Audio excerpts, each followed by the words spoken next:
Yes, good morning mga ka-travelers. Ayan, miss na miss nyo na ba si Chariot? Ayan, sa mga ka-travelers po natin na nagko-comment po dyan sa ating YouTube channel na namimiss na nila si Chariot. So mga ka-travelers, sa ngayon, ang ating Chariot po ay under po siya ng ating maintenance, no? At pangako po sa inyo na magbabalik po siya sa lalong madaling panahon. Kailangan lang natin ngayon na makapag-ipon ng mga pangailangan. Pero ito, papasilip po sa inyo mga kapatid, ginagamit siya namin dito lang sa malalapit. Pero ito ay gusto kong ipagpatuloy yung ating mga project para sa kanya na mapaganda pa natin siya kaysa sa dati niyang kalagayan. So ito ngayon si Chariot mga travelers. Ayan, review siya.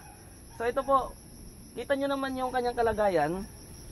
Sa panahon ngayon, talagang inubos na po ng kalawang. Ayan, habang tumatagal kasi dahil ito sa pagtawid-tawid namin ng mga dagat na nababasa ng pagmaalon, di ba? Naliliguan to ng dagat. So dahil dito wala tong masilya hindi kagaya dito mga travelers. Ito masilyado, kaya hindi masyadong tinatalaban ng alat. So yung bubong niya, ayun, medyo brown na rin. Di ba? Pero hindi pa naman tagos sa ilalim.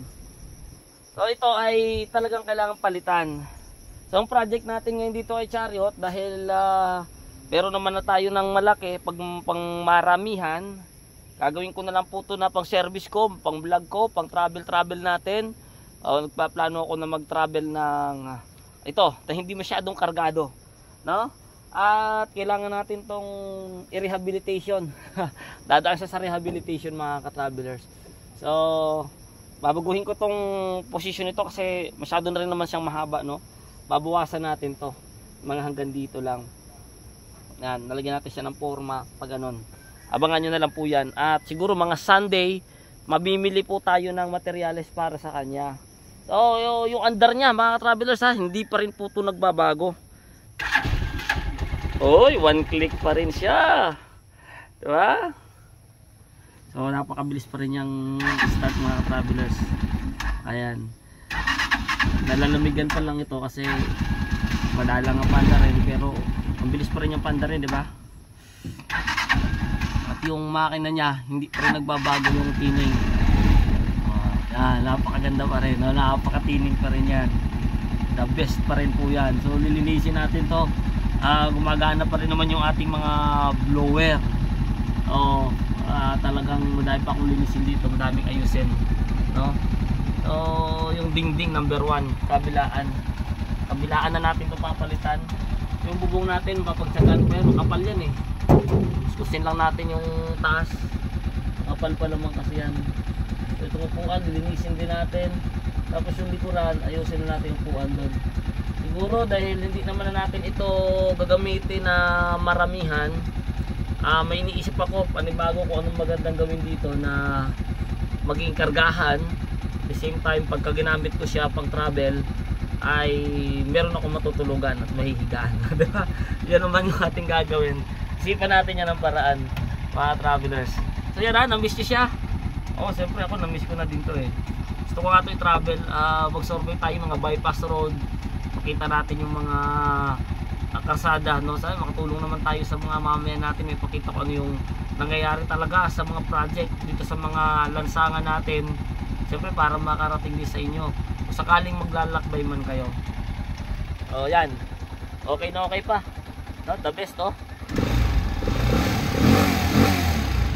wala pa rin kupas yan mga travelers, wala pa rin kupas ang andar nyan. Maintain lang tayo sa langis. Yan lang naman ang sikreto. Kailangan ay matyaga tayo mag-maintain sa langis. Alright. So, ayan. Silip natin, paikot sa Chariot. Ganda pa rin, di ba? Ganda kasi yung forma niya, no? Kakaiba, amazing. Amazing yung forma. Ganda-ganda niyang tingnan, lalo na kung natapos siguro to. So, tatapusin natin tong project natin dito. Kukumplituhin natin. Suportahan niyo pa rin ako sa natin, project kay Chariot. Ang ganda kasi tingnan nung forma niya Talagang the best, no? Dingding lang ang kailangan talaga. Yung dito sa kabila hindi pa masyadong butas Hindi pa siya masyado. Pero ayan, nagsisimula na rin. Nagsisimula ng maubos. Kaya kailangan talaga pagka nabuo ito, automatic, diretso, masilya at the same time, ayun, bubong may ano na rin, no? Masilya at pintura para hindi siya mabulok. Ito yung unahan, ano? Ayan. So, yan muna ang update natin kay Chariot, mga ka-travelers, ha? Oh, sana lagi niyo pa rin po kami samahan kahit dito sa travel namin, mga travelers.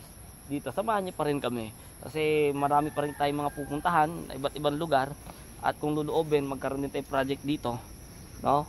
Sa ating travel van. Kaya naman ng ibang mga nagta-travel, gamit naman ay sasakyan, di ba? Alright, so yan muna mga travelers. Salamat ng marami sa inyo pong patuloy na pagsubaybay at paghihintay sa atin pong mga travelers.